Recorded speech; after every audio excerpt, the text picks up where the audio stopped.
Hey hi శాంఫమ్, ఎలా ఉన్నారు అందరూ? How was your day going on? ఇప్పటిదాకా ఇలాగా ఉన్నా, ఇప్పటి నుంచి ఇంకా చాలా బాగుంటుంది.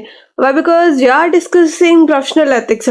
ఎందుకు ప్రొఫెషనల్ ఎథిక్స్ డిస్కస్ చేసుకుంటే we have to be that happy? Because we are going to get 20 marks for the examination from this chapter on an average. Is really every question మీకు క్వశ్చన్ పేపర్లో ఫస్ట్ క్వశ్చన్ ఒకటే compulsory అని తెలుస్తుందేమో, but professional ethics లాస్ట్లో ఉన్నా కానీ every question contains a professional ethics question. After all కాదు sir. You see, professional ethics contains 20 marks, which is half of your pass marks, 40. After all, kadu. And 1/3 of your exemption marks, 60. After all, kadu, sir. And 1/5 of your total 100 marks, man. After all, kadu. So, this is what professional ethics is. This big chapter we are going to discuss it now. And you see, it is quite a lengthy, but no problem. We need not by heart everything for this in this matter. You see, మనం చిన్నప్పుడు ఎలాగా ఉంటుంది అంటే we read stories కదా. So అలాగే అనమాట. Do we remember all that stories? It stays in our back head, right? So ఈ chapter కూడా అలాగే. ఈ చాప్టర్ మీకు ఎలాంటి ఒక ఫ్లేవర్ రావాలి అంటే it is like your 7-year-old kid that you actually read stories or మీకు వచ్చి మీ గ్రానీస్ ఎవరన్నా స్టోరీస్ చెప్తుంటే మీరు ఎట్లయితే లిసన్ చేసి కొడతారు అండ్ వాళ్ళు వింటున్నారా లేదా అని మీకు చిన్న క్వశ్చన్ వేస్తారు కదా, అప్పుడు యా దిస్ ఇస్ దాట్ అలాగా. అంతేగాని మీరు ఓకే ఇప్పుడు నేను మా అమ్మమ్మకి నేను అప్పు చెప్పాలి ఇదంతా ఏమన్నా హార్ష్గా చేస్తామా? చెయ్యము. సో ఇది మీకు గుర్తుండాలంటే first you have to relax your mind.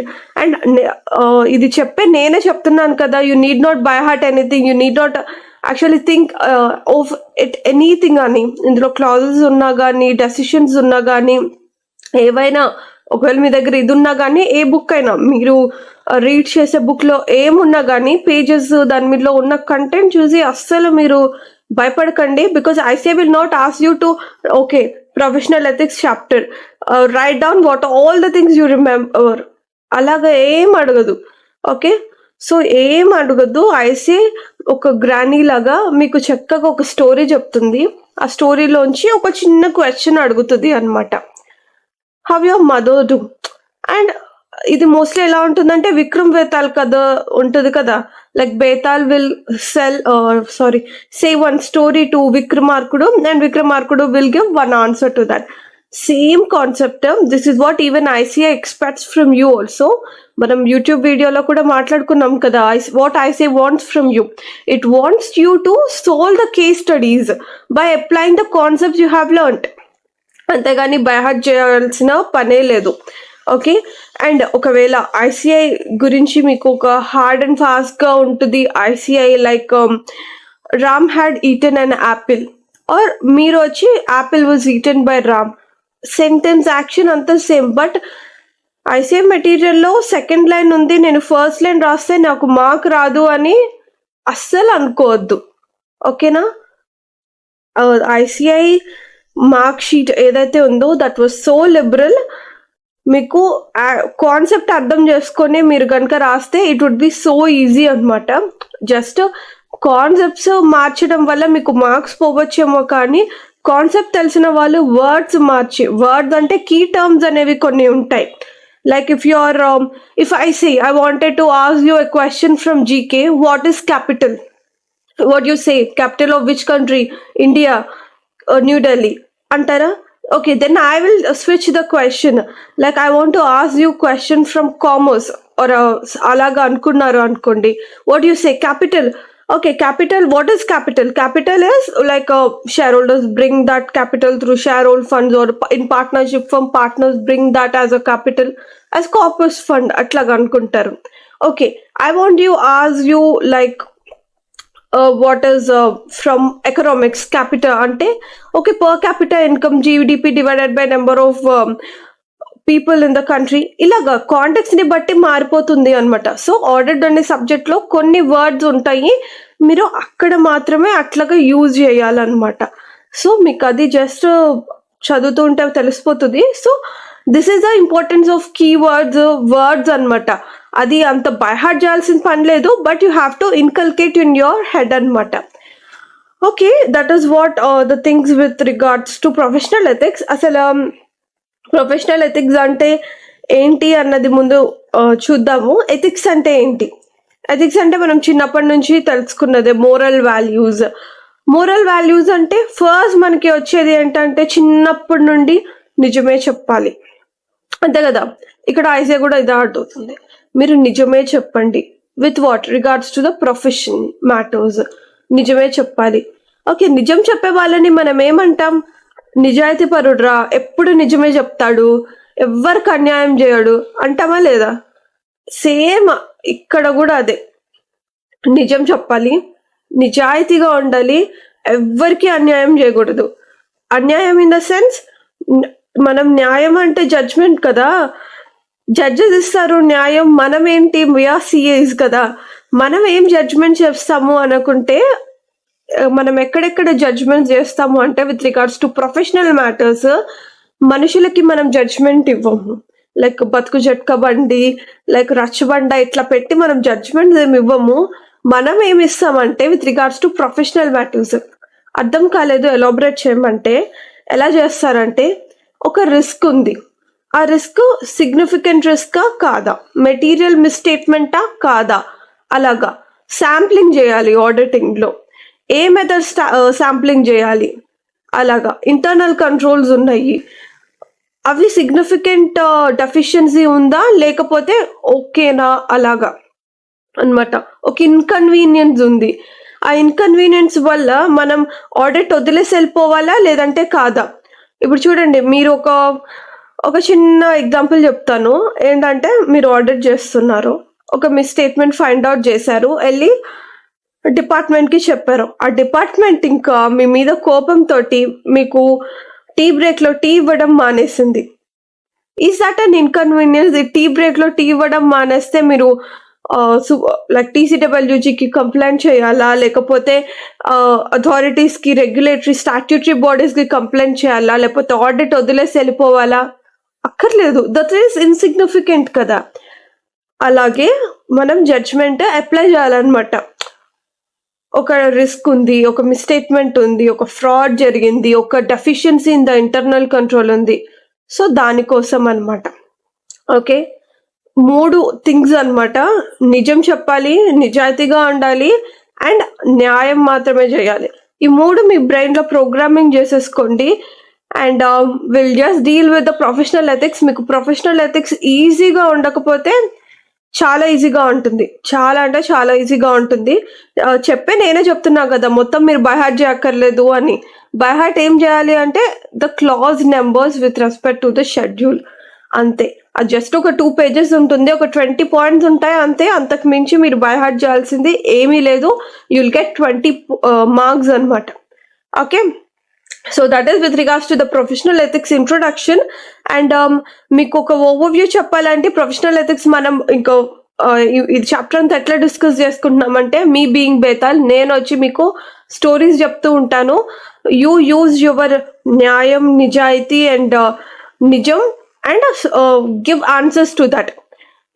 మీరు మై మైండ్లో మీరు ఆన్సర్స్ ఇచ్చుకోండి. ఎగ్జామినేషన్ హాల్లో మీకు వచ్చిన ఇంగ్లీష్ తోటి ఏవైతే వర్డ్స్ ఉంటాయి, ఆడిట్కి సంబంధించిన వర్డ్స్, అవి యూజ్ చేసి మీరు పెట్టేయండి. మీకు 4కి 4 marks వస్తాయి. ఓకే, బట్ అవి ఎలా రాయాలి ఏంటి అన్నది మనం how to right audit answers అని ఒక యూట్యూబ్ వీడియోలో చేసాము. ఇఫ్ టైం పర్మిట్స్ ఈ అటెంప్ట్కి కూడా చేస్తాను.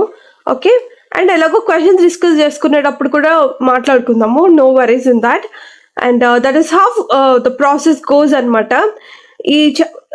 ఈ చాప్టర్కి ఈ అప్రోచ్, స్టోరీ టెల్లింగ్ అప్రోచ్ ఎందుకు అంటే, I say also test you in that storytelling manner. కాబట్టి డైరెక్ట్ క్వశ్చన్స్ ఉన్న వాటికి we use various kinds of formats, reports ఇవంతా యూజ్ చేస్తాము. బట్ దీనికైతే స్టోరీ టెల్లింగ్ మెథడే అనమాట. Okay, that's fine. అండ్ అసలు ప్రొఫెషనల్ ఎథిక్స్, ప్రొఫెషనల్ అంటే సరే ఎథిక్స్ అంటే మాట్లాడేసుకున్నాము. ప్రొఫెషన్ అంటే ఏంటి? వేరే ఏ ప్రొఫెషన్ అయితే మనం ఎందుకు చదువుతాం చెప్పండి? మనం డాక్టర్స్ కాబట్టి, డాక్టర్స్ ది ప్రొఫెషనల్ ఎథిక్స్ చదువుతారు, లాయర్స్ ది చదువుతారు, ఇంజనీర్స్ చదువుతారు. మనం చార్టెడ్ అకౌంటెంట్స్ కాబట్టి chartered accountancy profession related ethics అంతా చదువుతూ ఉంటాము. ఓకే, ఈ ప్రొఫెషనల్ ఎథిక్స్ ఎప్పుడు ఫాలో అవ్వాలి? నేను ఇప్పుడు సిఏ స్టూడెంట్ అనుకోండి, మీరు ఇప్పుడు సిఏ స్టూడెంట్, ఇప్పుడే మీరు ఫాలో అవ్వాలా? అక్కర్లేదు. మీ సిఏ ఫైనల్ ఎగ్జామ్స్ ఇంకో 2 monthsలో రాసిస్తారా? 2 monthsలో రాసిన తర్వాత మీకు 45 daysలో పాస్ అని రిజల్ట్ వచ్చేస్తుందా? అప్పుడు నుండి ఫాలో అవ్వాలా? కాదు. పాస్ అయిన తర్వాత మెంబర్షిప్ రిజిస్ట్రేషన్ చేసుకోవాలి ఐసిఐ దగ్గర నుండి. ఫీజు కట్టి రిజిస్ట్రేషన్ చేసుకోవాలన్నమాట. అప్పుడు ఐసిఐ దగ్గర వీళ్ళందరూ మా మెంబర్స్, మేము రిజిస్టర్లో ఎంటర్ చేసామని చెప్పి మీ నేమ్ అప్పుడు ఎంటర్ చేస్తారు. పాస్ అవ్వగానే మెంబర్షిప్లో రిజిస్టర్లో ఎంటర్ చేయరు. ఫీజు కట్టి మెంబర్షిప్ రిజిస్ట్రేషన్ చేసుకోండి, అప్పుడే చేయాలి. ఈ ఫీజు ఒక్కసారి కడితే సరిపోతుందా? ప్రతి సంవత్సరం కట్టాలి. ఓకేనా? కట్టకపోతే ఏం చేస్తారు? పేరు తీసి పక్కన పడేస్తారు. మళ్ళీ ఎప్పుడు ఎక్కిస్తారు? మళ్ళీ ఫీజు కడితే ఎక్కిస్తారు. ఓకేనా? సరే, మీరు ఈ రిజిస్టర్లో, మెంబర్ రిజిస్టర్లో మీ పేరు ఉన్నంత కాలం మీరు ఈ ప్రొఫెషనల్ ఎథిక్స్ని ఫాలో అవ్వాలి. అదేంటి ఇంత ఎథిక్స్, న్యాయం, నిజాయితీ, ఇంత పెద్ద పెద్ద మాటలు మాట్లాడుతున్నారు? అసలు మెంబర్షిప్ రిజిస్టర్లో పేరు పెట్టుకోను, డబ్బులు కూడా సేవ్ అవుతాయి అనుకుంటే తప్పు. మీరు మెంబర్షిప్ రిజిస్టర్లో లేకపోతే మీ పేరు, మీరు ప్రాక్టీస్ చేయలేరు. చాలా కంపెనీస్లో మీరు అసలు జాబ్ కూడా చేయలేరు. బిజినెస్ అంతా no problem, you could manage that. So అలాగనమాట, ప్రాక్టీస్ చేయలేరు. That is what the strength of CA కదా. Yeah, so that is the thing అనమాట. That is the power of membership register. సరే, బాగానే ఉంది. ఎప్పుడు ఫాలో అవ్వాలి? అంత బాగానే ఉంది. అసలు ఎందుకు ఫాలో అవ్వాలి ప్రొఫెషనల్ ఎథిక్స్? ఎందుకు ఫాలో అవ్వాలంటే పబ్లిక్ ఇంట్రెస్ట్ కోసం. ఒక్కటే డైలాగ్, పబ్లిక్ ఇంట్రెస్ట్ కోసం. మీరు నన్ను అడగచ్చు, అసలు మేమేదో మా మాలాన మేము ఎక్కడో ఊరి చివర ఉన్న లిస్టెడ్ కంపెనీనో, గోడౌనో, ఫ్యాక్టరీకో వెళ్ళి ఆడిట్ చేసుకుంటున్నాము. పబ్లిక్ అంటే ఏంటి? Citizen of India. దేశంలో ఇంతమంది ప్రజల ఇంట్రెస్ట్ మేము ఎట్లా చూస్తాము? అసలు మాకు వాళ్ళకి సంబంధం ఏంటి? ఎక్సెప్ట్ ప్లెడ్జ్లో బ్రదర్ అండ్ సిస్టర్ రిలేషన్షిప్ తప్పించి అని మీరు నన్ను అడగచ్చు. ఒక చిన్నగా చెప్తాను అనమాట స్టోరీ, వినండి. అసలు పబ్లిక్ ఇంట్రెస్ట్ ఎందుకు అంటే, బేసిక్స్లో కొంచెం మీకు ఫౌండేషన్ స్ట్రాంగ్గా ఉంటే మీరు you could get that essence అనమాట. అందుకని ఇది వచ్చి I'm programming your mind so that మీరు ఇలాగ ఆలోచించాలి కాబట్టి మీకు సొల్యూషన్స్ ఈజీగా వస్తాయి అనమాట. అందుకనే మీకు కొంచెం డీటెయిల్గా బేసిక్స్ చెప్తున్నాను అనమాట. ఓకే, సరే, అసలు మీకు ఆ పబ్లిక్కి ఉన్న కనెక్షన్ ఏంటి? సరే, ఒకరు ఉన్నారు, ఒక సిటిజన్ ఆఫ్ ఇండియా ఉన్నారు. వాళ్ళు ఏదో జాబ్ చేస్తున్నారు. వాళ్ళేం సీఏ కాదు, ఎవరో ఒక పబ్లిక్ ఉన్నారు. వాళ్ళు వచ్చి బ్యాంకులో ఎఫ్డి చేస్తున్నారు. బ్యాంక్ ఏం చేసింది? అందరు ఎఫ్డీస్కి ఇస్తుంది, కానీ పొరపాటున ఆ యొక్క సిస్టంలో ఏదో మిస్టేక్ అయి ఉండటం వల్ల ఏదో ఈయన ఎఫ్డి మీద ఇంట్రెస్ట్ పడట్లేదు. ఈయన వెళ్ళి బ్యాంకుకి వెళ్ళి చెప్పారనమాట. బ్యాంక్ అసలు పట్టించుకోవట్లేదు. ఇప్పుడు మీరు ఆడిటర్గా బ్యాంకుకి వెళ్ళారు. మీరు ఇట్లా పడట్లేదండి దీని మీద, మేము దీన్ని ఆడిట్ రిపోర్ట్లో రాస్తున్నాము, అడ్వర్స్ రిమార్క్ అని చెప్పారు. ఇప్పుడు ఆ బ్యాంకు మీ యొక్క ఆడిట్ రిమార్క్స్కి భయపడి దానికి what do they take up remedial actions. Remedial action అంటే ఏంటి? ఈ యొక్క పర్సన్కి ఆ ఇంట్రెస్ట్ పే చేస్తారు. దట్ ఈస్ వాట్ చూడండి. మీరు ఒకటి ఫైండ్ అవుట్ చేయటం వల్ల ఒకరికి బెనిఫిట్ జరిగింది కదా, ఒకరికి న్యాయం జరిగింది. ఓకే, ఇంకొక ఎగ్జాంపుల్. సరే అండి, బ్యాంక్ కాకుండా చాలా ఉన్నాయి కదా, లైక్ లిస్టెడ్ కంపెనీస్లో నేను చేస్తూ ఉంటాను. అప్పుడు ఎట్లాగా? సరే, లిస్టెడ్ కంపెనీ ఉంది. లిస్టెడ్ కంపెనీ షేర్స్ లిస్ట్ అయి ఉంటాయి.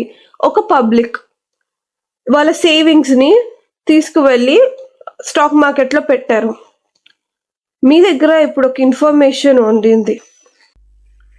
సే లైక్ ఆ కంపెనీ ఒక ఫ్రాడ్ కంపెనీ అనుకోండి. It want to issue prospectus issue చేసి షేర్ హోల్డర్స్ మనీ అంతా తీసేసుకొని ఎక్కడో ఆ ఇన్వెస్ట్మెంట్ అంతా tax haven companies, off shore కంపెనీస్కి వెళ్ళిపోయి ఈ షేర్ హోల్డర్స్కి అసలు like they want to betray the share holders. ఈ ఇన్ఫర్మేషన్ మీ దగ్గర ఉంది. అప్పుడు మీరేం చేస్తారు? వెళ్ళి ట్విట్టర్లో okay this company is fraud అట్లా అంతా చెప్పరు. మీరు స్టాట్యూటరీ రెగ్యులేటర్స్ దగ్గరికి వెళ్తారు.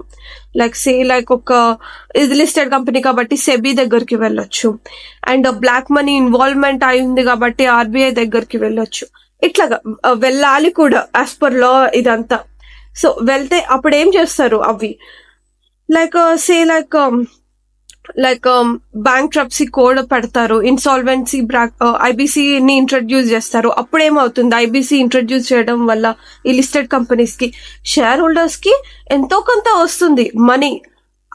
సో దట్ ఈ యొక్క లిస్టెడ్ ఎంటిటీస్ ఎవరైతే ఉన్నారో which they wanted to betray the share holders, వాళ్ళది మీరు కట్ డౌన్ చేసేస్తారు అనమాట.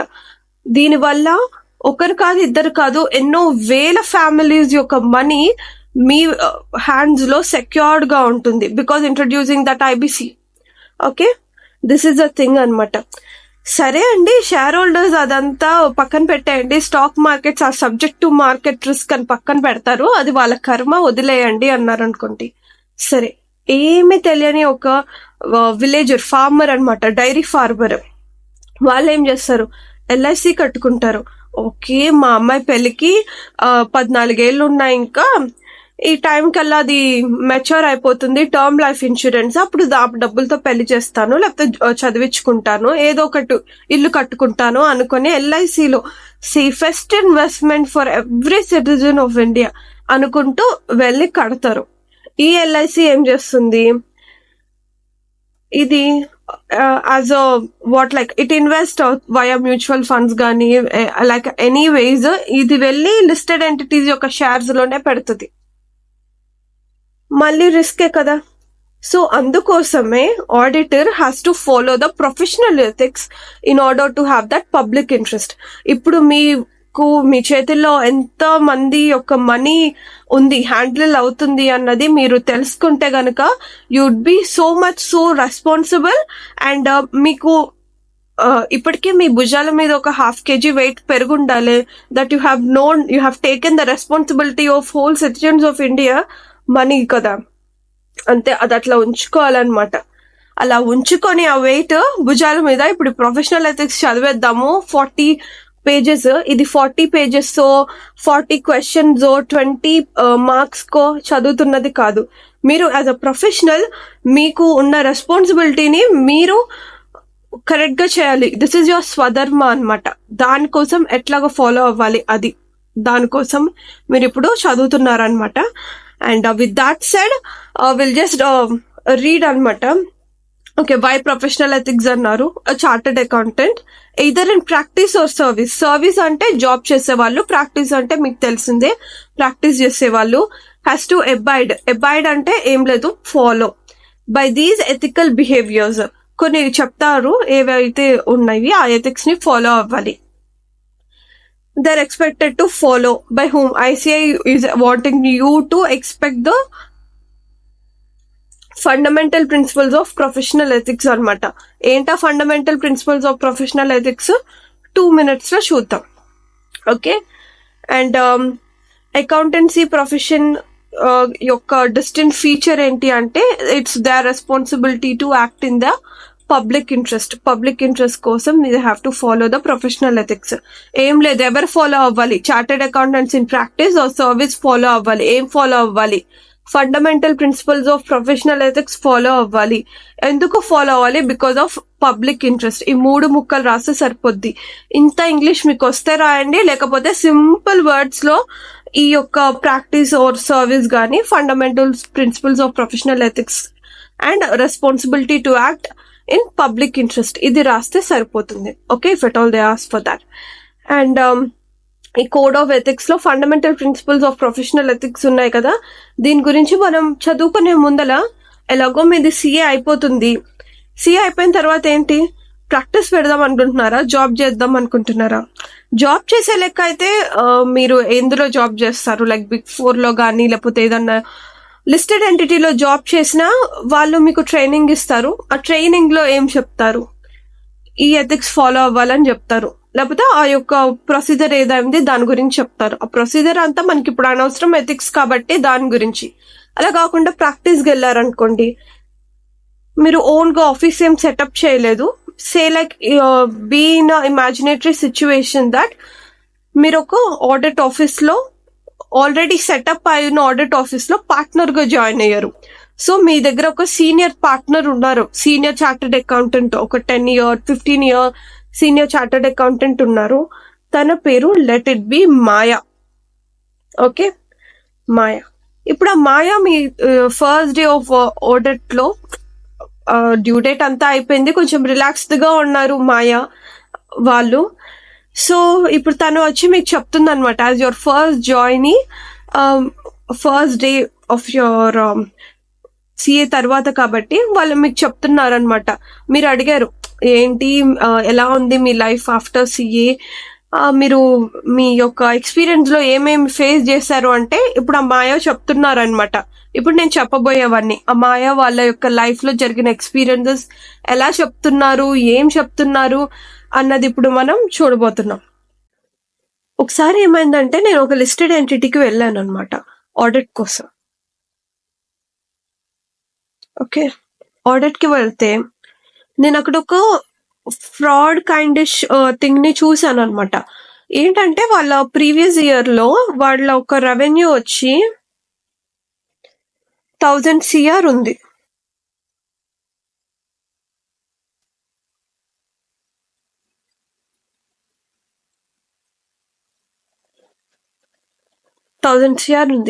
అదే కరెంట్ ఇయర్ లో వచ్చి 2500 CR కి అమాంతం పెరిగిపోయింది. నాకు అసలు ఒక పర్టికులర్ థింగ్ అనేది ఏమీ కనిపించలేదు. అంటే న్యూ మార్కెట్ లోకి ఎంటర్ అయ్యారా, ప్రైస్ పెంచారా, ఇదేం కనిపించలేదు. జస్ట్ సేల్స్ ఇంక్రీజ్ అయినాయి అంతే. సరే అని క్యాష్ వచ్చిందా లేదా చూసాను అనమాట. Previous year 100 CR turn over చేస్తే 950 CR వచ్చింది. ఇంకా అకౌంట్స్ రిసీవబుల్ 50 CR ఉంది. ఓకే, చూడ్డానికి పర్లేదు, బాగానే ఉంది. కరెంట్ ఇయర్ చూస్తే 1200 మాత్రమే రిసీవ్ అయి ఉండింది. చూడండి, ఇట్స్ లెస్ దాన్ 50% కంటే తక్కువ ఉంది. అండ్ 1300 CR వచ్చి ఇంకా అకౌంట్స్ రిసీవబుల్ లోనే ఉంది. సరే ఏంటి ఇంత డ్రాస్టిక్ చేంజ్? ఆ percentage of cash received for previous year current year మనం అనలిటికల్ ప్రొసీజర్స్ యూజ్ చేస్తాం కదా. అనలిటికల్ ప్రొసీజర్స్ అంటే ఏం లేదు, రేషియోస్ అదంతా 950 divided by 1000 is not equal to or similar to 1200 divided by 2500. చాలా డిఫరెన్స్ వస్తుంది. సో అనలిటికల్ ప్రొసీజర్ యూజ్ చేసినా నాకు ప్రాపర్ గా అనిపించలేదు.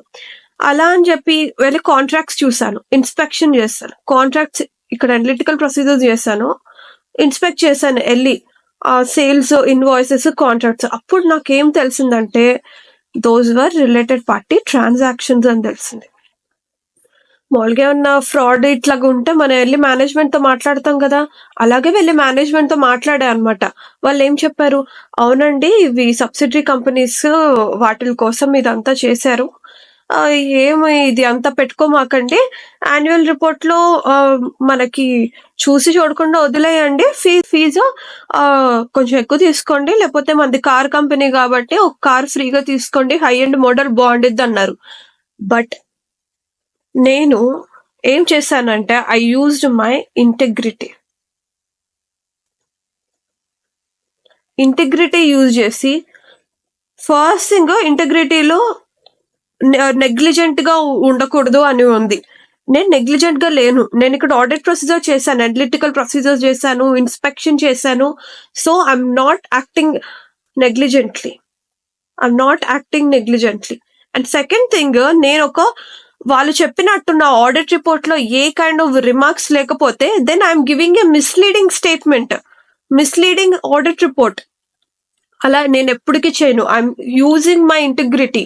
నేను గ్రాస్ నెగ్లిజెంట్ గా వర్క్ చేయను, మిస్లీడింగ్ స్టేట్మెంట్ రిటర్న్ ఏది పెట్టను అని చెప్పి నేను ఆడిట్ రిపోర్ట్ లో నాకు ఆ కార్ వద్దు, నాకు మీరు ఇచ్చే అమౌంట్ వద్దు అని చెప్పి ఆడిట్ రిపోర్ట్ లో స్టేట్మెంట్స్, అడ్వర్స్ రిమార్క్స్ ఏవైతే ఉంటాయో అవి రాశాను. And statutory authorities or regulatory bodies ఎవరైతే ఉన్నారు లైక్ సెబీ అండ్ ఆర్బీఐ వీళ్ళకు కూడా ఆ ఫ్రాడ్ ని రిపోర్ట్ చేశాను. This is where I use my integrity. నువ్వు కూడా ఎప్పుడు అలాగే ఉండాలి. ఓకే, అండ్ ఇంకో చిన్న విషయం చెప్తా. ఇంకోసారి ఏం జరిగిందంటే,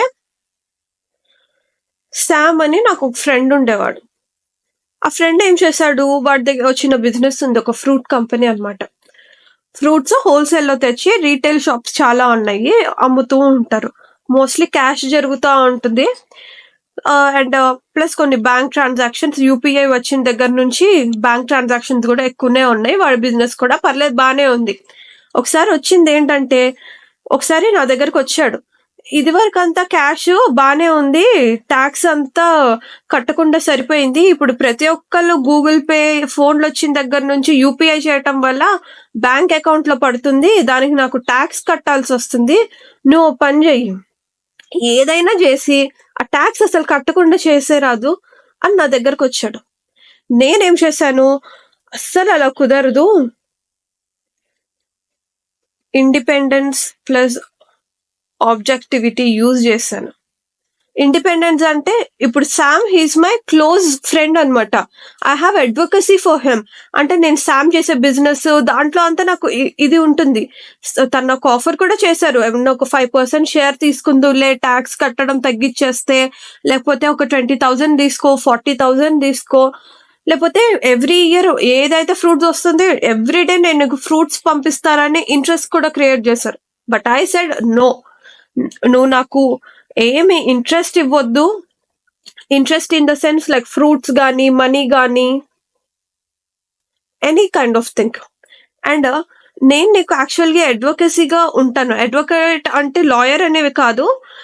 మోస్ట్లీ ఇప్పుడు నువ్వు వేరే వాళ్ళు ఎవరైనా గొడవ పడ్డారు అనుకో, నేను నీ వైపే ఉంటాను. మాక్సిమం ఇద్దరి వైపు ధర్మం న్యాయం ఉన్నప్పుడు నేను ఇద్దరి వైపులో నీ వైపే ఎక్కువ ఉంటాను. I support you. సో నాకు నీకు అడ్వకసీ థ్రెట్ ఉంది, సో మనకు కుదరదు, నా ఇండిపెండెన్స్ దెబ్బతింటుంది, నువ్వు నా దగ్గర ఆడిట్ చేయించుకోవద్దు అని చెప్పాను. అండ్ సెకండ్ థింగ్ ఏంటంటే, ఆబ్జెక్టివిటీ కూడా ఏంటంటే, ఆ రిలేషన్షిప్ ఎప్పుడైతే ఉంటుంది అది కొంచెం తప్పుడు పని చేయడం మనకి ఎంకరేజ్ చేస్తుంటే, it is better not to accept that engagement.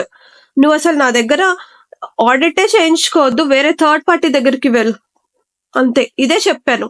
I did not accept my friends own report, own audit నేను యాక్సెప్టే చేయలేదు. That is where I use my independence and objectivity.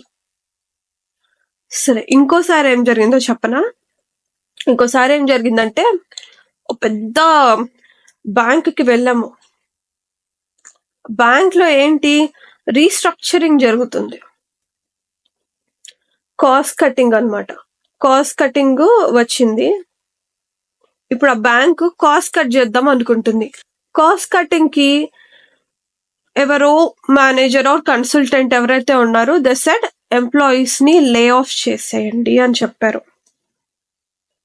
నేనుండి ఏం చెప్పాను, ఇంటర్నల్ ఆడిటర్ గా ఒక సజెషన్, ఇప్పుడు చూడండి, మీరు ఎంప్లాయీస్ ని లే ఆఫ్ చేసేస్తే మీరు జస్ట్ కాస్ట్ కటింగ్ కోసం కాదు, ఆ ఎంప్లాయీస్ యొక్క ఫ్యామిలీ గురించి కూడా ఆలోచించండి. ఎన్ని ఫ్యామిలీస్, ఇప్పుడు మీరు ఒక 2,500 ఎంప్లాయీస్ ని తీసేస్తే 2,500 ఫ్యామిలీస్ వాళ్ళ యొక్క మంత్లీ ఇన్కమ్, వాళ్ళ యొక్క బ్రెడ్ అండ్ బటర్ ఎట్లాగా తింటారు? సో మీకు అంతగా కాస్ట్ కటింగ్ కావాలి అంటే జస్ట్ ప్రాఫిట్స్, నెట్ ప్రాఫిట్స్ ఏవైతే ఉన్నవి అవి పాజిటివ్ గా టర్న్ అయ్యేదాకా కావాలంటే శాలరీ ఒక 15% తగ్గించండి, అంతేగాని లే ఆఫ్ మాత్రం చేయమాకండి అని సజెషన్ ఇచ్చాను అనమాట నా ఇంటర్నల్ ఆడిట్ రిపోర్ట్ లో. ఇట్లా సజెషన్ ఇవ్వటం వల్ల ఏమైంది అంటే, TCWG కూడా అవును కదా, బానే చెప్పారు, మనం వచ్చి ఎంప్లాయీస్ ఎవరైతే ఉన్నారో they are dependent on our company, మన బ్యాంక్ మీద డిపెండ్ అయి ఉన్నారు, ఇన్నాళ్ళు సర్వీస్ చేసిన ఎంప్లాయీస్ కి ఒకటేసారి లే ఆఫ్ ఇచ్చేస్తే పాపం who will take care of those families, బానే చెప్పావబ్బా అని చెప్పి కంగ్రాచులేట్ చేశారు నన్ను, తెలుసా? ఇలాగనమాట. ఇక్కడ నేను యూజ్ చేసింది my professional behaviour. I did not bring discredit to my profession. నువ్వు కూడా అలాగే ఉండాలి. You should not bring discredit to your profession at any cost. Cost cutting కోసం ఎంప్లాయీస్ ని తీసేయండి, పర్లేదు, మనకు వాళ్ళ ముక్కు మొహాలు తెలియవు అనుకుంటే కాదు. You have to think for the general public. So వాళ్ళ యొక్క ఇంట్రెస్ట్ గురించి కూడా తెలియాలన్నమాట. You need to add that thing అనమాట. అండ్ అప్పుడు నాకు వాళ్ళ ఎంప్లాయీస్ కూడా ఏం చేశారో తెలుసా, మీరు సీఏ కాబట్టి ఇంత మంచిగా చక్కగా ఆలోచించగలిగారండి, అదే చూడండి ఎవరో కన్సల్టెంట్ ని తీసుకొచ్చారు, వాళ్ళు మాకు లే ఆఫ్ ఇచ్చేసేయండి, 2,500 మందికి లే ఆఫ్ ఇచ్చేస్తే మాట్లాడి ఈఎంఐలు ఎలా కట్టుకోవాలి అని అన్నారు. సీ మీరు సీఏ అంటే సీఏ అండి అని చక్కగా the bat some respect, reputation వచ్చింది నా వల్ల. దేనికి? సీఏ అనే ఒక ప్రొఫెషన్ కి. నువ్వు కూడా ఫ్యూచర్ లో ఇలాగే ఉండాలి, ఐ థింక్ ఇంకా టైం అయిపోయినట్టుంది, ఇంకా మీరు ఇంటికి వెళ్ళండి అని మాయా చెప్పేసింది. ఇక్కడతో మాయా యొక్క థింగ్ క్లోజ్ అయింది అనమాట. What she did tell you, she have told you 3 incidents of her life. ఏం చెప్పింది? లిస్టెడ్ ఎంటిటీలో లైక్ వాట్ ఫ్రాడ్ ఉంటే తన ఇంటిగ్రిటీ యూజ్ చేసి నేను గ్రాస్ నెగ్లిజెంట్ గా వర్క్ చేయను, like all audit procedure use చేస్తానని అనలిటికల్ ప్రొసీజర్స్, ఇన్స్పెక్షన్ యూజ్ చేసింది. అండ్ యూజ్ చేస్తే ఊరుకుంటుందా? కాదు. Misleading statement, misleading audit report ఇవ్వమంటే ఇచ్చారా? ఇవ్వలేదు. ఎంత లైక్ ఎన్ని గిఫ్ట్స్ ఇస్తామని చెప్పినా కూడా మీరు కూడా అట్లాగే ఉండాలి. You have to be with integrity.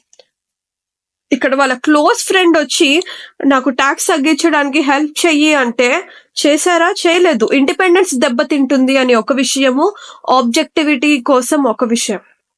Okay, యాక్సెప్టే చేయలేదు. అండ్ ఇక్కడ చూడండి, బ్యాంక్ వెళ్ళి కాస్ట్ కటింగ్ డౌన్ కోసం లే ఆఫ్ చేయండి అంటే ప్రొఫెషనల్ బిహేవియర్ వల్ల డిస్క్రెడిట్ రాకుండా రెప్యుటేషన్ తెచ్చేలాగా బిహేవ్ చేశారు. అలాగుండాలి. సరే, మాయ చెప్పిన లెసన్స్ అన్ని మీకు బాగా అర్థమయ్యి ఇంటికి వెళ్ళిపోయి మీరు ఏం చేశారంటే, ప్రొఫెషనల్ ఎథిక్స్ చాప్టర్ అనేది ఒకటి ఉంది, అప్పుడు మనం నేర్చుకున్నాము అని చెప్పి వెళ్ళి ఓపెన్ చేస్తే ఫస్ట్ పేజ్ లో కోడ్ ఆఫ్ ఎథిక్స్ కింద ఫండమెంటల్ ప్రిన్సిపల్స్ అని ఉంది. చూడండి, ఫండమెంటల్ ప్రిన్సిపల్స్ ఫాలో అవ్వాలన్నారు. చూద్దాం అసలు ఫండమెంటల్ ప్రిన్సిపల్స్ అంటే ఏంటి అని. మీరు చూసారు, ఇంటిగ్రిటీ ఇవన్నీ ఎక్కడో విన్నట్టుంది, ఆబ్జెక్టివిటీ, ఇండిపెండెన్స్ ఇవన్నీ ఎక్కడో విన్నట్టుంది. ఒకసారి చూద్దామని ఇంటికి వచ్చి మీరు బుక్ ఓపెన్ చేసి చూస్తే మీకు ఇవి కనిపిస్తున్నాయి అనమాట. ఇప్పుడు మీరు చూడాలన్నమాట ఏంటి ఇంటిగ్రిటీ అది అంతా అని. ఇక్కడ చూడండి, first integrity means fair dealing, truthfulness which requires an accountant to be straightforward and honest. Hey, ఇవే కదా ఆ 3 థింగ్స్. అవి మనం అనుకున్నది. హానెస్ట్ నిజాయితీ, స్ట్రైట్ ఫార్వర్డ్నెస్ ముక్కుసూటితనం, ట్రూత్ఫుల్నెస్ ఇస్ నిజం, ఫేర్ డీలింగ్ ఇస్ న్యాయం. అంతే కదా. చూడండి, వీటిల మీదే ఉంది. ఇవే ఇంటగ్రిటీ అంటే. ఫేర్ డీలింగ్, ట్రూత్ఫుల్నెస్ అనమాట. And which requires an accountant to be straightforward and honest. Okay, ఇదంతా బాగానే ఉంది. Professional accountant shall not knowingly be associated with reports.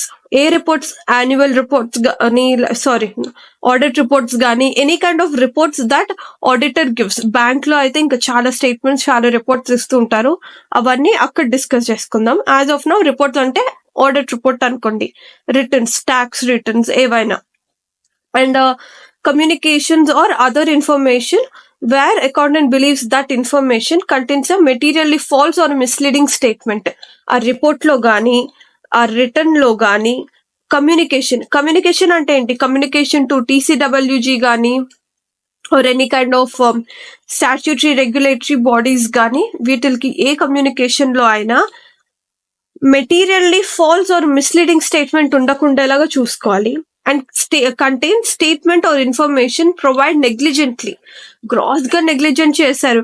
అసలు ఒక ప్రొఫెషన్ కి సంబంధించి సిఏ వాళ్ళు ఏం చేయాలి? ఆడిట్ ప్రొసీజర్స్ ని చేయాలి. ఆడిట్ ప్రొసీజర్స్ ఏమీ చేయకుండా గ్రాస్ నెగ్లిజెంట్ గా అసలు ఏమీ ఇన్ఫర్మేషన్ కానీ, రిటర్న్ కానీ, రిపోర్ట్ కానీ ఇవ్వడానికి వీల్లేదు. వీళ్ళు ఇచ్చిన రిపోర్ట్ లో గానీ, రిటర్న్ లో గానీ ఒమిట్ చేయకూడదు. ఒబ్స్కర్స్ రిక్వైర్డ్ ఇన్ఫర్మేషన్. ఒబ్స్కర్స్ అంటే లైక్ మసిపూసి మారేడుకాయ చేయడం లాంటిది. అంటే ఒక పదంకి డ్యువాలిటీ ఉండేలాగా, 2 మీనింగ్స్ ఉండేలాగా గానీ, వర్డ్స్ తోటి మ్యాజిక్ చేయకూడదు అనమాట. అంటే ఒక స్టేట్మెంట్ చదివితే ఓకే ఒక్కలాగా అర్థమైంది, లేదు కామ ఒక్కటి మర్చిపోయాను, ఇది ఇంకొకటి అని అలాగా ఉండకూడదు అనమాట. A single statement need to have a single meaning, so use a simple language. Okay, ఎప్పుడైతే మిషన్ గానీ, అబ్స్కర్స్ గానీ మిస్లీడింగ్ గా ఉంటాయి, అలా ఉండకూడదు. ఫస్ట్ థింగ్, మెటీరియల్లీ ఫాల్స్ గానీ మిస్లీడింగ్ ఇన్ఫర్మేషన్ ఇవ్వకూడదు. అండ్ ఆ స్టేట్మెంట్ గ్రాస్లీ నెగ్లిజెంట్ గా ఇవ్వకూడదు. అండ్ ఏదైనా ఇన్ఫర్మేషన్ విచ్ మైట్ అది ఒమిట్ చేసినా అబ్స్కర్ చేసినా అది మిస్లీడింగ్ గా ఉండకూడదు అనమాట. ఓకే,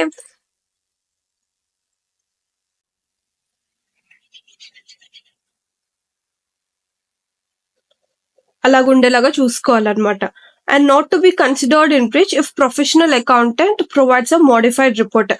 ప్రొఫెషనల్ ఎవరైతే ఉన్నారో ఆడిటర్ వాళ్ళు మనకి రిపోర్ట్స్ గురించి తెలిసిందే కదా. రిపోర్ట్స్ వచ్చి we have clean report, qualified report లో like what you say you have adverse report, లేకపోతే డిస్క్లైమర్ ఆఫ్ ఒపీనియన్, ఇలాంటివి ఇచ్చినప్పుడు దాన్ని ఏవైతే మోడిఫికేషన్స్ మనం పెడతామో report, audit report, clean report ఇవ్వకుండా అది ఇంటిగ్రిటీకి బ్రీచ్ అయినట్టు ఏమీ కాదు. ఓకే, ఆబ్జెక్టివిటీ అన్నారు. ఆబ్జెక్టివిటీ అంటే ఏంటో చూద్దాం first. A professional accountant shall comply with the principle of objectivity. Okay, objectivity heading కింద ఆబ్జెక్టివిటీని ఫాలో అవ్వమనే ఉంటుంది. నో ప్రాబ్లమ్ ఇన్ దట్, అందులో పెద్ద నేర్చుకోవాల్సిందేం లేదు. Which requires not to compromise on professional or business judgement because of bias or conflict of interest or undue influence of others. ఇక్కడ చూడండి, professional judgement మనం న్యాయం చేయాలి అని అన్నాం కదా. ఆ న్యాయం ఇక్కడే అనమాట. బయాస్ చూపించకుండా ఉండటం, కాన్ఫ్లిక్ట్ ఆఫ్ ఇంట్రెస్ట్, ఆ ఫ్రూట్స్ కానీ డైలీ ఫ్రూట్స్ ఇస్తాను, లేకపోతే ఒక 40,000 ఇస్తాను అంటే నేను మా క్లోజ్ ఫ్రెండ్ శామ్ది ఏమన్నా తీసుకున్నానా, మాయా ఏమన్నా తీసుకుందా, తీసుకోలేదు కదా. అలాగే అన్డ్యూ ఇన్ఫ్లుయెన్స్, అది వచ్చి undue influence is mostly like మీరు ఐపీసీసీలో చదువుకునే ఉంటారు. ఏంటంటే ఒక రిలేషన్ ఉంటుంది అనమాట, like husband and wife relation కానీ ఎలా అయినా one self influences the other. Okay, అలా ఇన్ఫ్లుయెన్స్ ఆఫ్ అదర్స్ కూడా ఉండకూడదు. A professional accountant shall not undertake any professional activity if a circumstances or relationship unduly influences the account's professional judgment regarding that activity. అసలు ఆ professional యాక్టివిటీని take up చేయకూడదు ఎప్పుడైతే undue influences ఉంటుంది. Undue influences కానీ bias కానీ conflict of interest కానీ ఉన్నప్పుడు అస్సలు తీసుకోకూడదు. ఇక్కడ మీకు కీవర్డ్స్ కూడా ఒకటేసారి చెప్పేస్తాను, so that it would be very helpful for you. Mostly ఇక్కడ చూసినట్టయితే స్ట్రైట్ ఫార్వర్డ్నెస్, హానెస్ట్, ఇక్కడ ఫెయిర్ డీలింగ్ అండ్ ట్రూత్ఫుల్నెస్. ఇక్కడ వచ్చి చూడండి, reports, returns or any communication that auditor gives shall not contain materially false or misleading statement, or he should not provide that information negligently, and he should not omit or obscure which would be misleading అనమాట. ఒకవేళ modified report ఇచ్చినంత మాత్రం ఇంటిగ్రిటీని breach చేసినట్టు కాదు. Okay, and with regards to the objectivity 3 things ఉన్నాయి. Bias ఉండకూడదు, conflict of interest ఉండకూడదు, or undue influence of others ఉండకూడదు. ఒకవేళ అన్డ్యూ ఇన్ఫ్లుయెన్సెస్ కనుక ఉంటే what you have to do, you have to not undertake that professional activity, అసలు దాన్ని take up చేయకూడదు. సో సింపుల్ కదా. చూడండి, ఆబ్జెక్టివిటీ కింద షెల్ కంప్లై విత్ ఆబ్జెక్టివిటీ అన్నారు. ఏం ఉండకూడదు, బయాస్ ఉండకూడదు, కాన్ఫ్లిక్ట్ ఆఫ్ ఇంట్రెస్ట్ ఉండకూడదు, అన్డ్యూ ఇన్ఫ్లుయెన్స్ ఆఫ్ అదర్స్ ఉండకూడదు. ఓకే, ఉంటే అసలు తీసుకోకూడదు. Shall not undertake that professional activity. So simple. మీ మాయ కూడా అదే చేశారు కదా, క్లోజ్ ఫ్రెండ్ అయిన శామ్ ఆడిటే టేకప్ చేయలేదు. Okay, professional competence and due care అనమాట. ప్రొఫెషనల్ కాంపిటెన్స్ వచ్చి ఏంటి అంటే it is mostly like CA, like who has to do audit man, who had completed or who has been practicing CA నే audit చేయాలి. So that is his competence అనమాట. సరే, practising CA అయితే సరిపోయిద్దా అంటే no, he has to take due care with regards to performing that audit perform చేసే అంతసేపు he has to use his professional, technical and knowledge అనమాట, skill అదంతా use చేయాలి. అంతేగాని ఇక్కడ నెగ్లిజెంట్ అని చెప్పారు కదా, చూడండి ఇక్కడ నెగ్లిజెంట్ గా ఉండకూడదు అన్నారు. ఇక్కడ కూడా సేమ్ అలాగే నెగ్లిజెంట్ గా ఉండకూడదు. డ్యూ కేర్, వాళ్ళు చేసే వర్క్ మీద కేర్ చూపించాలి. ఓకే, ఇది వచ్చి యాక్సెప్ట్ చేసినప్పుడు he has to be a CA in practice and while performing he need to perform professional due care. Okay, ఈ professional competence and due care అనేది ఏం లేదు. ఇక్కడ చూడండి, టెక్నికల్ వచ్చి ఏంటి అంటే standards other than auditing standards అనమాట. లైక్ ఇండేయస్ కానీ something like that. Okay, Ind AS అనుకోండి, టెక్నికల్ స్టాండర్డ్స్ వచ్చి ఇండేయస్ కానీ లేకపోతే any kind of standards with regards to different business కి డిఫరెంట్ స్టాండర్డ్స్ ఉంటాయి. ఆ టెక్నికల్ స్టాండర్డ్స్. ప్రొఫెషనల్ స్టాండర్డ్స్ వచ్చేసి ఆడిటింగ్ స్టాండర్డ్స్ అన్నమాట. And relevant legislation is nothing but law. ఈ మూడునే గుర్తు పెట్టుకుంటే సరిపోతుంది. What you have to do, you have to attain and maintain. ఇక్కడ చూడండి, ప్రొఫెషనల్ కాంపిటెన్స్ అంటే ఏంటి? అటైన్మెంట్. ఒక్కసారి సిఏ డిగ్రీ వస్తే చాలు. Okay, first time. మెయింటైన్, అది చేసినప్పుడు ఆ వర్క్ చేస్తున్నంతసేపు you have to follow what due care. అందుకోసమే ఇక్కడ మెయింటైన్ అన్నమాట. Okay, you have to attain plus maintain what technical standards, professional standards and legislation. అంతే, దట్స్ ఇట్. సో సింపుల్, అంతే. చూడండి, ఇదంతా రాసారా? అండ్ ఇక్కడ చూడండి, what they are saying is that ఇక్కడ బెనిఫిట్స్ చెప్తున్నారు. You have to act diligently with applicable technical and professional standards. Diligent గా వర్క్ చేయాలి. And you have to maintain that awareness, continuous awareness. That is what maintenance యొక్క benefits చెప్తున్నారు. Okay, so that and continuing professional development enables to develop and maintain the capabilities to perform competent గా perform చేయడానికి help అవుతుంది. కాబట్టి you have to continually develop your professional skills అన్నమాట. So అదే చెప్తున్నారు, just benefits అన్నమాట. What you have to remember in this professional competence and due care వచ్చి చూడండి, first you have to attain and maintain your professional knowledge at technical professional standards and relevant legislation. You have to maintain that all the things anamata. You have to maintain and continuing professional development so that you could perform competently. Okay, so simple, చాలా ఈజీగా ఉంది. ప్రతి దాంట్లో 3 ఉన్నాయి. ఇంటిగ్రిటీలో what you say, misleading ఇవ్వద్దు, negligent గా ఇవ్వద్దు, should not omit or obscure the information. ఇక్కడ చూడండి, బయాస్ ఉండకూడదు, కాన్ఫ్లిక్ట్ ఆఫ్ ఇంట్రెస్ట్ ఉండకూడదు, అన్డ్యూ ఇన్ఫ్లుయెన్స్ ఉండకూడదు. ప్రొఫెషనల్ కాంపిటెన్స్ లో చూడండి, you have to attain and maintain technical, professional and legislations. అంతే, సో సింపుల్ కదా. కాన్ఫిడెన్షియాలిటీ.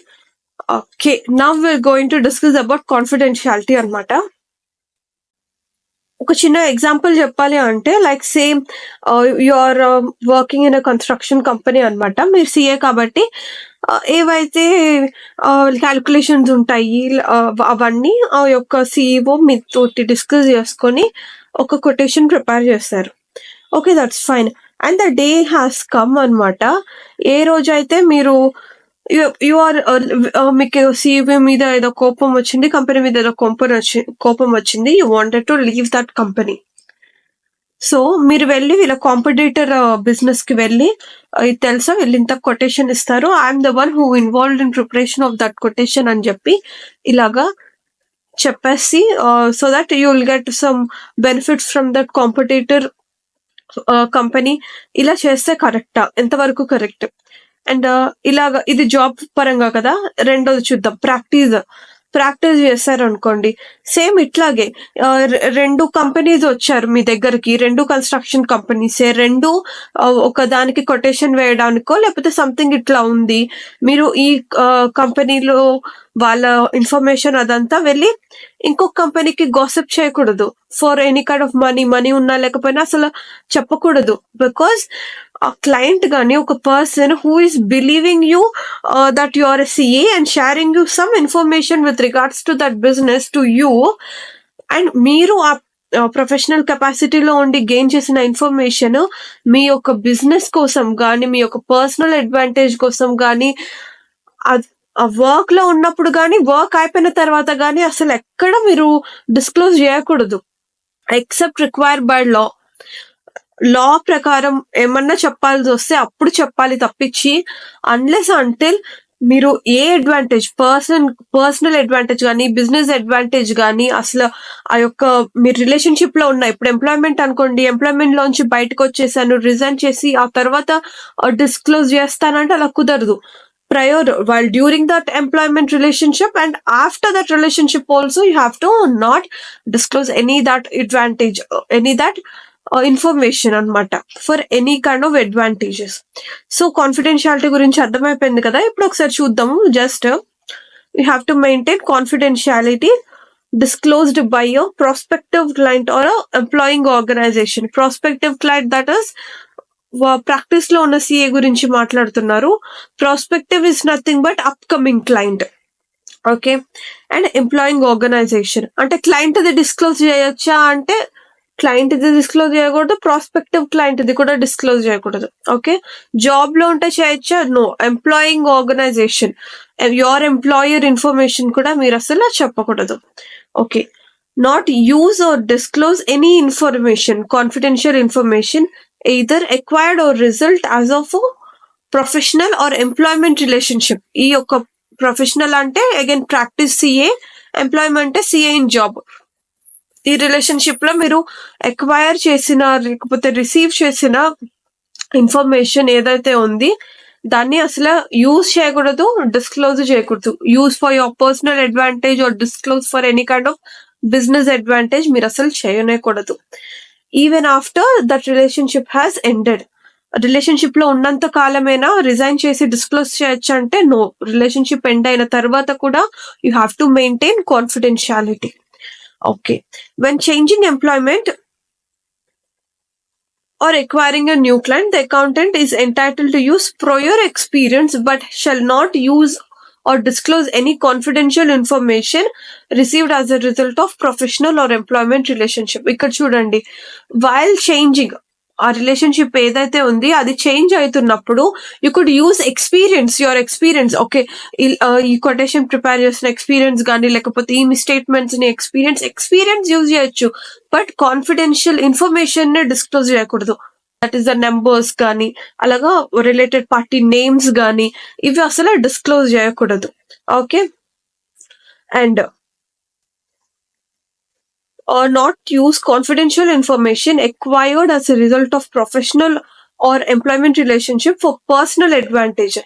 పర్సనల్ అడ్వాంటేజ్ కి కూడా మీరు తీసుకోకూడదు.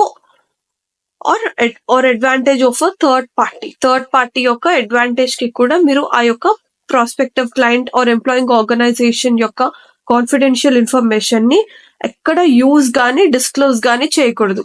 Maintain confidentiality within the firm or employing organization. Firm ante again practicing firm, employing organization is that company that you're working, and not use confidential information even outside the firm. Okay, within the firm aithe okay, but outside the firm cheyocha ante ikkada cheyakudu akkada cheyakudu. Okay. Remember like I'm Narasimhaswamy and ఇంట్లో చంపకూడదు బయట చంపకూడదు అందుకని గుమ్మంలో ఉండి చెప్తాను అట్లా కాదు. You see, law is not for the extremes అనమాట. It covers most of the things అనమాట. మీరు లూప్ హోల్స్ ఫైండ్ అవుట్ చేసి డిస్క్లోజ్ చేయడం అనేది అట్లాగా చేయకూడదు అనమాట. Within the firm, outside the firm ఎక్కడ చెప్పకూడదు. Without a proper specific authority unless there is a legal or professional duty or right to disclose. ఏదైనా ఒక లీగల్ డ్యూటీ కానీ ప్రొఫెషనల్ డ్యూటీ అంటే as a CA you have to disclose that fraud కానీ ఏదన్నా జరిగినా కానీ లేకపోతే anything wrong going that was happening అప్పుడు మీరు డిస్క్లోజ్ చేయాల్సిన డ్యూటీ కానీ రైట్ కానీ ఉన్నప్పుడు మాత్రం డిస్క్లోజ్ చేస్తే సరిపోతుంది. ఒకసారి ఈ కాన్ఫిడెన్షియాలిటీని జస్ట్ సమ్అప్ చేసేద్దాము. First, confidentiality of what? Information disclosed by a prospective client or employment organization. Ante. You should not use or disclose that information that was acquired or result on professional or employment relationship even after the relationship had ended. Okay, timing చూసుకోండి. Okay, ఇక్కడ వచ్చి information దాని గురించి, ఇక్కడ వచ్చి timing అన్నమాట. Okay, second point is that talking about the timing. Okay, when changing employment or acquiring a new client, you could use the experience but not the confidential information. Okay, this is both talks about the timing, second and third point. And not use confidential information for personal advantage. Personal advantage కి కానీ business advantage కి కానీ అస్సలు use చేయకూడదు, or advantage of a third party అస్సలు use చేయకూడదు. And maintain confidentiality within the firm or organisation and outside the firm కూడా. Okay, ఇది వచ్చి ప్లేస్ అనమాట. Okay, within the firm or outside the firm ఎక్కడైనా కూడా use చేయకూడదు or disclose చేయకూడదు confidential information unless you have a right or duty of legal or professional right or duty ఉంటే తప్పించి ఎక్కడ డిస్క్లోజ్ చేయకూడదు. That is what with regards to the confidentiality అనమాట. Okay, and అసలు ఎక్కడెక్కడ డిస్క్లోజ్ చేయొచ్చు అంటే మీరు విత్ ఇన్ ద ఫర్మ్ చేయకూడదు, అవుట్ సైడ్ ద ఫర్మ్ చేయకూడదు అంటున్నారు. ఒక లీగల్ డ్యూటీ ఓ ప్రొఫెషనల్ రైట్ ఏదైనా ఉన్నప్పుడు డిస్క్లోజ్ చేయండి అంటున్నారు, దట్స్ ఫైన్. ఆ సర్కమ్స్టాన్సెస్ ఏంటి అన్నది కొంచెం ఎలాబరేట్ చేయండి మా కోసం అంటే కనుక చూడండి, అది లాలో డిస్క్లోజర్ ఏదైతే ఉంది అది లా రిక్వైర్ చేస్తుంది. ఆ సిచ్యువేషన్లో you have to do that's a requirement by the law. You have to disclose that confidential information and law permit చేస్తుంది. Okay, you can disclose, it's giving like what okay you could do, it's not requiring that. అంటే అది అడగట్లేదు. Law ఎప్పుడైనా అడిగితే that is compulsory, you have to do that. Law is not prohibiting you from disclosing that. Prohibit చేయట్లేదు, permit చేస్తుంది. Okay, permit చేస్తే okay, law permit చేస్తుంది, but client permit చేస్తే you could disclose that. Okay, 2 situations అనమాట. Permission ఇచ్చి law permission ఇచ్చేసింది and client కూడా permission ఇచ్చేసేయాలి, ఆథరైజేషన్ ఇచ్చేయాలి, అప్పుడు you could disclose that. Or there is a professional duty or right to disclose. Duty or right ఉండాలి, అప్పుడు డిస్క్లోజ్ చేయాలన్నాం కదా. ఇక్కడ చూడండి, to comply requirements of peer review or quality review. You see this is peer review, quality review. అది CA ఫైనల్లో old సిలబస్లో ఉండేది chapters. Nothing but your peers. మీరు ఒకవేళ సిఏ ప్రాక్టీసింగ్ చార్టర్డ్ అకౌంటెంట్ అయితే కనుక అదో practising chartered accountant who are eligible, so and so eligibility criteria ఉంటుంది. వాళ్ళు వచ్చి మీరు ఆడిట్ని ఎలాగ ఆడిట్ చేస్తున్నారు అని చెప్పి వాళ్ళు వచ్చి ఆడిట్ చేయొచ్చు అనమాట. మీ ఆడిటింగ్ వర్క్ని సమ్ యువర్ పీర్స్ అంటే somebody who is equal to you, వాళ్ళు వచ్చి మీ ఆడిట్ని ఆడిట్ చేస్తారు అట్లాగనమాట. సో ఆ వాటిల్లో కాన్ఫిడెన్షియల్ ఇన్ఫర్మేషన్ డిస్క్లోజ్ చేయొచ్చు. లేదు enquiry or investigation by any regulatory body, yes అప్పుడు కూడా డిస్క్లోజ్ చేయొచ్చు. And to protect professional interest of a professional accountant, say like somebody the client ఎవరైతే ఉన్నారో దే హ్యావ్ సెడ్ ప్రీవియస్ ఇయర్స్లో say like previous years లో some kind of loss వచ్చింది. why? because the auditor, previous year auditor ఏం చేశారు అంటే ఒక adverse remark ఇచ్చారు, దానివల్ల మా షేర్స్ పడిపోయినాయి, మా సప్లయర్స్ ఎవరైతే ఉన్నారో వాళ్ళు మాకు ప్రైస్ క్రెడిట్కి ఇవ్వట్లేదు, ఓన్లీ క్యాష్ అంటేనే ఇస్తున్నారు, దీనివల్ల మాది మొత్తం పోయింది అని చెప్పి వెళ్ళి ప్రీవియస్ ఇయర్ ఆడిటర్ మీద కంపెనీ కేసు వేసింది అనుకోండి. అండ్ కర్మకాలి మీరే ఆ ఇయర్ ఇది ఆడిటర్ అయ్యారు దానికోసం అనుకోండి. సో ఇందులో previous year accountant previous year ఆడిటర్ది ఏమైనా ఒక ఫాల్ట్ ఉందా? ఫాల్ట్ ఏమీ లేదు. He has done his duty, but company had unnecessary done that. So మీరు ఆ క్లయింట్ తరపు నుంచి, మీరు ఎవరైతే ఉన్నారో ఆ యొక్క ఆడిటర్, ప్రీవియస్ ఇయర్ ఆడిటర్ తరపు నుంచి యూ కుడ్ అడ్వకేట్ హెమ్, లేకపోతే మీరు you could help him. So అలాగా you could protect the professional interest of that person. అంతేగాని ప్రీవియస్ ఆడిటర్స్కి లైక్ ప్రాపర్టీ ఇష్యూ ఉంది వాళ్ళ ఫ్యామిలీతో, అప్పుడంతా వెళ్ళవద్దు. ప్రొఫెషనల్ ఇంట్రెస్ట్ వరకు మాత్రము ఈ ఆడిటర్ది మీరు హెల్ప్ చేయొచ్చు. Okay, and to comply with technical standards and professional standards. Technical standards I said like Ind AS, professional standards on accounting.